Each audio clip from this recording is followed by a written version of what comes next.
Terima kasih masih bersama kami dalam Kompas Aceh. Saudara, angka vaksinasi usia remaja di Kota Banda Aceh terus meningkat. Pemerintah Kota Banda Aceh saat ini telah melakukan vaksinasi hingga 54% kepada kalangan remaja di Kota Banda Aceh.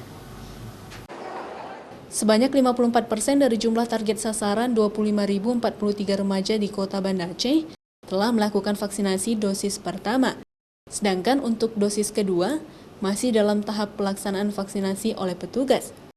Sejumlah kendala di dosis kedua diantaranya adalah tidak lulus screening oleh petugas, baik mengalami penyakit penyerta, serta baru sembuh dari paparan virus corona. Untuk Sinovac ya, alhamdulillah Banda Aceh kita untuk total semuanya untuk dosis 1 Sinovac sudah lebih dari 54% ya. Artinya kalau dibandingkan dengan kabupaten kota lain di Aceh kita lebih baik ya. Nah, cuma untuk dosis kedua mungkin ada beberapa ketentuan walaupun dia sudah masanya, pada saat di screening itu belum bisa diberikan segera. Harus menunggu lagi dengan kondisi kesehatan yang harus stabil ya. Target vaksinasi remaja di Kota Banda Aceh saat ini yang tertinggi dibandingkan dengan sejumlah kabupaten lainnya di Aceh. Apalagi sasaran vaksinasi remaja di Kota Banda Aceh sebagian besar merupakan para pelajar. Syahril, Kompas TV, Banda Aceh.